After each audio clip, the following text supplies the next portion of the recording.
दोस्तों नमस्कार, मैं उमेश गौतम, समग्र प्रदेश समाचार से। आज भाजपा कार्यालय में पत्रकार वार्ता का आयोजन किया गया। पत्रकार वार्ता में मुख्य रूप से रैंगाव विधानसभा की विधायक प्रतिमा बागरी राज्य मंत्री उपस्थित थी। उन्होंने पूरे पत्रकार वार्ता को संबोधन किया। उनके साथ में जिला प्रभारी यादव जी थे। इस तरह से उन्होंने कहा कि राहुल गांधी ने विदेशों में बोला, बार बार राहुल गांधी पर कई किस्म के प्रत्यारोप और आरोप लगाए गए, वो आपको हम वीडियो में दिखाएंगे। पर जब उनसे पत्रकारों ने सवाल किया, रैंगाव विधानसभा के बारे में सवाल किया कि आपने रैंगाव विधानसभा के लिए क्या किया और आने वाले समय में रैंगाव विधानसभा के विकास के लिए आपका क्या मापदंड है, इस विषय पर वो कोई खास जवाब नहीं दे पाई। उन्होंने कहा कि होगा पर समय अवधि नहीं बताई। वहीं पत्रकारों ने कई तरह से उनसे सवाल किए कि जनप्रतिनिधि क्या होता है, उस पर वो उन्होंने कहा और पत्रकारों ने क्या कहा, इस पर भी आप देखेंगे। तो ऐसा लगता है कि रैंगाव विधानसभा पिछड़ा विधानसभा रहा, सतना जिला में पिछड़ा होने के नाते विकास में पिछड़ा रहा। अगर आरक्षण से विकास संभव है तो फिर रैंगाव विधानसभा विकसित क्यों नहीं हुआ। उन्होंने ये भी कहा कि आरक्षण था तो मैं रैंगाव विधान से विधायक मुझे मिला। पत्रकारों ने सवाल किया तो अन्य लोगों को क्या मिला रैंगाव विधानसभा में जो आरक्षण में, इसका वो सही जवाब नहीं दे पाए। वहीं अगर ये लोगों को उम्मीद थी कि ये युवा विधायक हैं और विधायक बनते ही इन्हें मंत्री पद भी मिला तो रैंगाव विधानसभा का कुछ विकास होगा, पर ऐसा लगता नहीं है कि इसका विकास हो पाएगा। उसकी उनके वीडियो में पूरे सवाल और जवाब आप देख सकते हैं कि लोगों की इच्छाओं का या रैंगाव विधानसभा का विकास हो पाएगा कि नहीं, लोगों की उम्मीदों पे खरी उतरेंगी कि नहीं, ये तो समय बताएगा। दोस्तों नमस्कार, देखिए पूरी खबर वीडियो में। आपका कार्यकाल 1 वर्ष पूर्ण होने को आया है। आपकी विधानसभा में एक कोटी है, कोटी तहसील है, उसको तहसील कार्यालय कब मिलेगा उसकी सौगात, और महाविद्यालय उनके बच्चों को पढ़ने के लिए कब मिलेगा। मैं मानूं कि 1 साल में पूर्ण हो जाएगा, जल्दी हो जाएगा। कब तक समय बताएंगे। जल्दी हो जाएगा। यही तो मिलता है हर बार बयान कि जल्दी हो जाएगा। धर्म का देश है, यहाँ सभी स्वतंत्र रूप से अपने धर्म को मनाते हैं, अपनी परंपरा को, अपनी संस्कृति को मनाते हैं। यही एक देश है जहाँ विविधता में भी एकता है। और इसमें भी यदि कोई टिप्पणी करे कि उसकी वेशभूषा, उसके पहनावे, आपकी बात है, आरक्षण किस तरह से पिछड़े लोगों को आगे ला रहा है या उनके जीवन में बदलाव रहा है, कोई ऐसा आंकड़ा आज तक आपकी सरकार ने जारी किया? आंकड़ा तो नहीं जारी किया, लेकिन ऐसे बहुत से लोग हैं जिनके जीवन में परिवर्तन सिर्फ आरक्षण के कारण आया है। आज सामान्यता का जो व्यवहार उनके साथ हो रहा है या वो उठ बैठ पा रहे हैं तो मात्र आरक्षण के कारण, या उस जाति की उन्नति हुई है तो केवल आरक्षण के कारण। आरक्षण की वजह से नहीं है, ये तो आपके संविधान की वजह से है। संविधान तो संविधान ने ही तो आरक्षण दिया। आपकी विधानसभा में पूछ रहा हूँ, कितने लोगों को आरक्षण का लाभ मिला है। आपकी तो विधानसभा, इसका तो आपको मालूम होना चाहिए। डाटा नहीं, मैं डाटा कलेक्ट करके दे दूंगी, लेकिन है, लाभार्थी हैं। और एक सवाल, अभी सुप्रीम कोर्ट ने भी ये कहा कि कुछ लोगों को आरक्षण का लाभ मिल रहा है, बाकी एक वर्ग ऐसा। जनप्रतिनिधि जितने हैं उसमें जहाँ आरक्षित सीटें होती हैं वहाँ कोई सामान्य नहीं लड़ता, और वहाँ से जनप्रतिनिधि वो आरक्षित वर्ग का व्यक्ति ही होता है, ये आप जानते हैं। और वो मेरी भर नहीं, पूरे देश की हर विधानसभा या कोई भी पंचायत होगी उस स्थान पर होगा। तो केवल क्या जनप्रतिनिधि के लाभ के लिए आरक्षण अनिवार्य है कि आम जनता के लिए? जनप्रतिनिधि बस के नहीं, ये हर जगह लागू होता है। जनप्रतिनिधि किसे कहते हैं? जो जनता द्वारा चुना जाता है। जनता के द्वारा चुना जाए और जनता के कार्यों को अपने साथ संवेदनपूर्ण तरीके से रखे। तो हमारा एक आपसे सवाल है, आप अस्पताल बहुत जाती हैं, ये बताइए कि अपने विधानसभा में आपने कितनी अस्पताल खोली हैं? अभी अस्पताल खोलने का नहीं प्रयास है, जो अस्पताल खोली हैं वो सही से संचालित हो जाए। नहीं तो कहाँ कहाँ आपने अर्जी लगाई है कि अपने यहाँ अस्पताल होनी चाहिए, कैसी अस्पताल होनी चाहिए, क्या बायोडाटा क्या तैयार किया आपने?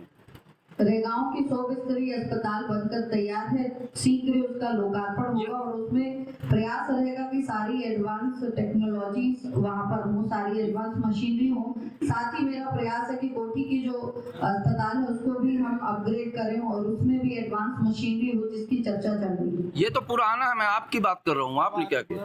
अभी तक हुआ नहीं, हाँ, तो आप अपनी बात करिए, पुराने तो हमें पहले याद उसको है। छोड़ दे। हाँ, वो उसको हम जानते हैं, जो जानते हैं। और दूसरी बात, आपने कहा कि राहुल गांधी ने वस्त्र की बात की है। विगत दिनों नरेंद्र मोदी जी ने एक वीडियो है कि उन्होंने कहा था कि वस्त्रों से लोग समझ में आते हैं। तो अगर आप कहें तो सही है और उसने कह दिया तो गलत है, देश के साथ गलत है। इस पे क्या कहना आपका? नहीं, वस्त्रों से परिभाषित होते तो गांधी जी ने खादी पे पूरा जीवन काटा। नहीं, हमारा सवाल वस्त्रों पे टिप्पणी कर रहे हैं। नहीं, हमारा सवाल है कि अभी आपने कहा कि सिखों पर टिप्पणी की राहुल गांधी ने वस्त्रों की बात करके, तो नरेंद्र मोदी ने भी एक वीडियो में कहा था कि वस्त्रों से लोगों की हैसियत समझ में और कौन क्या है, किस जात के हैं, समझ में आता है। तो अगर इन्होंने कहा और राहुल गांधी ने कह दिया तो बुरा हो गया? नहीं, ऐसा कोई वीडियो मेरे पास उपलब्ध नहीं, है। सोशल मीडिया में देख सकते हैं, इंटरनेट पे पड़ा है। देखिए, जो आपका विषय है वो ये है कि राहुल गांधी ने ये कहा है कि गुरुद्वारों में सिखों को जो है कृपाण के साथ पगड़ी, उसके साथ उनका जो पगड़ी है उसके साथ जाने नहीं दिया जाता है। ये घोर आपत्तिजनक है अंतर्राष्ट्रीय स्तर पर। यही कहा है हमने। और अभी आपने देखा होगा अप्रैल में जब प्रधानमंत्री आवास में सिख प्रतिनिधिमंडल मिला था तो कृपाण के साथ वो प्रधानमंत्री आवास में प्रधानमंत्री के साथ खड़े थे। जबकि प्रधानमंत्री आवास में इतनी सुरक्षा रहती है, लेकिन कृपाण उनका धार्मिक जो अस्त्र है जो वो रखते हैं पूजा के लिए, वो लेकर वो प्रधानमंत्री आवास में गए थे। और माननीय प्रधानमंत्री जी हर बार आपने देखा होगा, चाहे दिल्ली का रकाबगंज हो, अमृतसर हो, सब जगह वो पूरी तरह से जो सिख समाज की मर्यादा है पगड़ी बात कर उनको समझ जाते हैं। डॉक्टर साहब, ये नहीं कहा था उन्होंने, मैं बता रहा हूँ क्या कहा था उन्होंने, आप पढ़िएगा। उन्होंने कहा था मुझे चिंता है कि सिख को पगड़ी और कृपाण की इजाजत मिलेगी कि नहीं जाने। कहीं उन्होंने कहा कि गुरुद्वारा में न जाए पहन करके। ऐसा नहीं कहा, गलत बोल रहे हैं आप। करतारपुर कॉरिडोर किसके समय में चालू हुआ? ये किसके समय में चालू हुआ? भारतीय जनता पार्टी की सरकारों ने जो काम कांग्रेस ने केवल दिखावे के लिए बोलती थी वो करके दिए। सब पिछड़ा वर्ग आयोग को संवैधानिक दर्जा किसने दिया? कांग्रेस ने कभी नहीं दिया। एसटी आयोग किया ना, आप ये इसको नोट कर लीजिए। एसटी आयोग सुनता था पिछड़ा वर्गों की शिकायतें। अरे हम उसकी बात नहीं करें डॉक्टर। जिसकी बात कर रहे हो, जिस पे बात किया तो नरेंद्र मोदी जी ने। नहीं, जिस पे बात कर रहे हो उस पे बात करिए। आरक्षण से इसी राजनीति चलेगी। बात आरक्षण की नहीं है, हमारा आरक्षण की बात आरक्षण की नहीं है। भारत की ऐसी हमारा एक मिनट मेरी बात रख लीजिए। बात आरक्षण की नहीं है, बात है कि आपके हिडन एजेंडा क्या है। विदेश की ऊपर जाकर आपकी आगे उगाए, आपके अंदर से ये बातें निकल आती हैं। अंतरराष्ट्रीय स्तर की मीडिया आपका उपयोग करती है मोदी को कमजोर करने के लिए, माननीय प्रधानमंत्री को कमजोर करने के लिए। तो इस तरह की बयानबाजी वो वहां करते हैं। आरक्षण व्यवस्था जैसा आपने बताया, इसमें माननीय मंत्री महोदय ने कि कभी भी अम्बेडकर जी का चुनाव लड़ने में भी समर्थन नहीं किया कांग्रेस ने। भारत रत्न जो है बीजेपी ने दिया, क्यों नहीं किया? उनके पांचों स्थानों का जो है, चाहे महू हो, चाहे दिल्ली हो, चाहे नागपुर हो, चाहे मुंबई हो, चाहे जो है अमेरिका में हो, क्यों नहीं पांचों स्थानों का जीर्णोद्धार किया?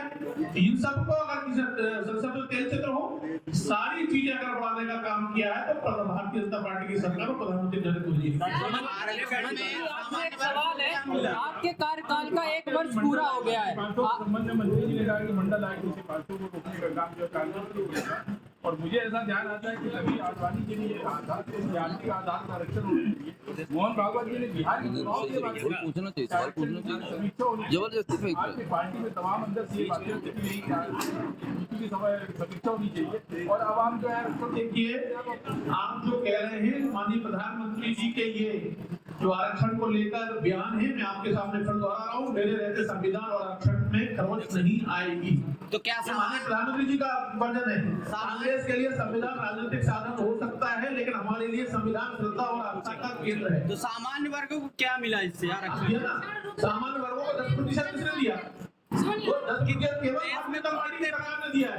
अरे हेलो, हमारे लोगों के भी गरीब परिवारों को उनको भी उनका अधिकार मिले, किसने लागू किया? किसी सरकार ने लागू किया? फैसला चल रहा है, फैसला नहीं हुआ भाई साहब, कोर्ट में चल रहा है फैसला। कोई कर्म संघर्ष नहीं। जो व्यक्ति जो समाज जो हमारी जनता इस देश की है, जिनको सुविधाएं नहीं मिल पाई, जिनको जो है रहने के लिए घर नहीं मिल पाए, जिनके पास आर्थिक स्थिति जिनकी लंबे समय से बहुत नीचे रही, उनको अगर आरक्षण देकर उनको समाज की मुख्यधारा में ला रहे हैं, सबके बराबरी पर खड़ा कर रहे हैं, तो ये संसद ने पास किया है, तो बहुत सोच समझ के जनप्रतिनिधियों उस समय के लिए इसको लाए होंगे।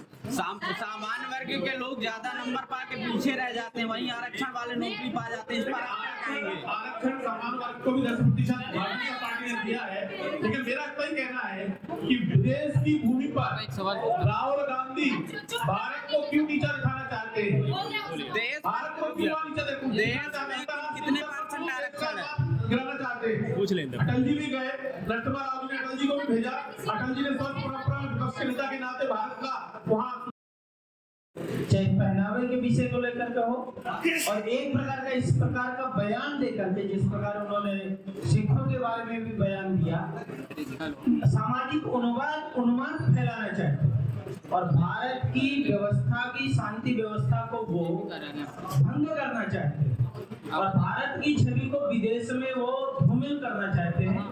उस विषय को लेकर के आज भारतीय जनता पार्टी ने यह प्रेस कॉन्फ्रेंस किया और सभी पत्रकार साथियों के माध्यम से कि हमारी मंशा क्या है, हमारे जो सामाजिक सरोकार है, हमारी जो नीतियां हैं, हमारी जो रणनीति है, हमारा जो बाबा साहब